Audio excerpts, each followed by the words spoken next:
ഭൂരിപക്ഷം കാർഡിയോളജിസ്റ്റുകളും രോഗിയെ കൊണ്ട് ചെയ്യിക്കാൻ മറന്നു പോകുന്ന ഒരു ബ്ലഡ് ടെസ്റ്റ് ഉണ്ട്. പക്ഷേ ഒരു വ്യക്തിക്ക് ഹാർട്ട് അറ്റാക്കിന്റെ സാധ്യത എത്രയോ വർഷങ്ങൾക്ക് മുമ്പേ കണ്ടെത്താൻ സാധിക്കുന്നതാണ് ഈ കുഞ്ഞു ബ്ലഡ് ടെസ്റ്റ്. ഹാർട്ട് അറ്റാക്കിലേക്ക് നയിക്കാനുള്ള മൂല കാരണം കണ്ടെത്താനുള്ള വളരെ സിമ്പിൾ ആയിട്ടുള്ള ഒരു മാർഗമാണ്. രക്തധമനികളിൽ പ്ലാക്കുകൾ അടിഞ്ഞുകൂടുന്നതും അത് പൊട്ടിപ്പോകുന്നതും പലപ്പോഴും നീർക്കെട്ട് കാരണമാണ്. ഇൻഫ്ലമേഷൻ അണയാത്ത ഒരു തീ പോലെയാണ്. ആളിക്കത്തില്ല, പക്ഷേ എപ്പോഴും അത് പുകഞ്ഞുകൊണ്ടേയിരിക്കും. വർഷങ്ങൾ കഴിയുമ്പോൾ രക്തധമനികൾ ബലം കുറഞ്ഞിട്ടുണ്ടാവും. രക്തധമനികൾക്കകത്തെ പ്ലാക്കുകൾ പൊട്ടിപ്പോയി പെട്ടെന്ന് അറ്റാക്കിലേക്ക് നയിക്കുകയും ചെയ്യും. ഒരുപാട് പഠനങ്ങളിലൂടെ തെളിയിക്കപ്പെട്ടിട്ടുള്ള ഈ ഒരു ടെസ്റ്റ് അമേരിക്കൻ ഹാർട്ട് അസോസിയേഷൻ 2003 മുതൽ രോഗികളെ കൊണ്ട് ചെയ്യിക്കണമെന്ന് ആവശ്യപ്പെട്ടിട്ടുള്ള ഈ ടെസ്റ്റ് അതാണ് HSCRP, high sensitivity C reactive protein. ഭൂരിപക്ഷം ആളുകളും കൊളസ്ട്രോളും ഷുഗറും ബിപിയും ചെക്ക് ചെയ്യുമ്പോൾ HSCRP എന്തുകൊണ്ട് ചെയ്യുന്നില്ല? HSCRP നിങ്ങൾ ചെയ്യുന്നുണ്ടെങ്കിൽ അതിന്റെ അളവ് 1ൽ കുറവാണെങ്കിൽ നമുക്ക് അറ്റാക്ക് വരാനുള്ള സാധ്യത വളരെ വളരെ കുറവായിരിക്കും. എന്നാൽ HSCRPയുടെ ലെവൽ 3ൽ കൂടുതലാണെങ്കിൽ നമ്മുടെ രക്തധമനികളിൽ തീ പുകഞ്ഞുകൊണ്ടിരിക്കുന്നുണ്ട്.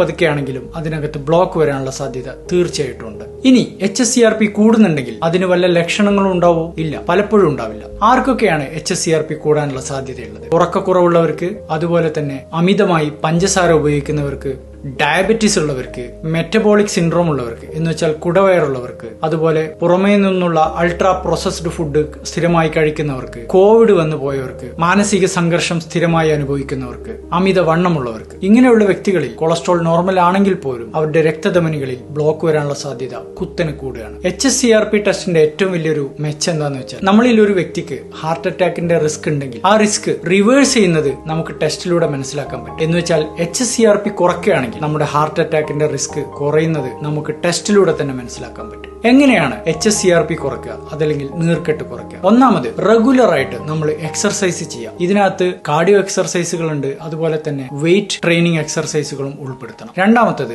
നല്ല ക്വാളിറ്റിയുള്ള ഉറക്കം കിട്ടാൻ വേണ്ടിയിട്ട് ശ്രമിക്കുക. മൂന്നാമത്തത്, നീർക്കെട്ട് ഉണ്ടാക്കുന്ന ഭക്ഷണങ്ങൾ ഒഴിവാക്കുക. എന്ന് വെച്ചാൽ പ്രോസസ്ഡ് ഫുഡ്സ്, പഞ്ചസാര എല്ലാം ഒഴിവാക്കുക. പകരം നമുക്ക് omega-3 ഫാറ്റി ആസിഡ്സ് കൂടുതലുള്ള ഭക്ഷണങ്ങൾ ഉപയോഗിക്കാം. നട്ട്സ് കഴിക്കാം, ബെറീസ് ഉപയോഗിക്കാം. നാലാമത്തത്, നമ്മുടെ ശരീരത്തിലുള്ള ക്രോണിക് ഇൻഫെക്ഷൻസ് എന്ന് വെച്ചാൽ പല്ലിന് ഇൻഫെക്ഷൻ ഉണ്ടെങ്കിൽ, മോണകൾക്ക് അസുഖം ഉണ്ടെങ്കിൽ അതെല്ലാം നമ്മൾ ചികിത്സിക്കുക. അഞ്ചാമത്തത്, കൊളസ്ട്രോളിന് ഉപയോഗിക്കുന്ന സ്റ്റാറ്റിൻ മരുന്നുകൾ HSCRP കുറയ്ക്കാൻ വേണ്ടിയിട്ട് സഹായിക്കും. ഇതുപോലുള്ള ജീവിതശൈലി ചിട്ടകൾ പാലിച്ച് നമുക്ക് HSCRP 1-2 മാസം കൊണ്ട് തന്നെ കുറയ്ക്കാൻ വേണ്ടിയിട്ട് സാധിക്കും. അതുകൊണ്ട് നമ്മളിൽ ചിലരെങ്കിലും ഈ പറഞ്ഞ ടെസ്റ്റ് വല്ലപ്പോഴും ചെയ്തു നോക്കുന്നത് വളരെ നന്നായിരിക്കും. പ്രത്യേകിച്ച് പാരമ്പര്യമായിട്ട് ഹാർട്ടിന്റെ അസുഖമുള്ളവരും, പ്രമേഹമുള്ളവരും, കൊളസ്ട്രോൾ ഉള്ളവരും, അമിതവണ്ണമുള്ളവരും. എന്നിട്ട് നിങ്ങളിൽ ആർക്കെങ്കിലും HSCRP കൂടുതലുണ്ടെങ്കിൽ ചിട്ടകൾ മാറ്റുക, അതിനുശേഷം HSCRP കുറച്ചു കൊണ്ടുവരിക. ഇതുവഴി അറ്റാക്കിന്റെ റിസ്ക് തടയാൻ തീർച്ചയായിട്ടും നിങ്ങൾക്ക് സാധിക്കും.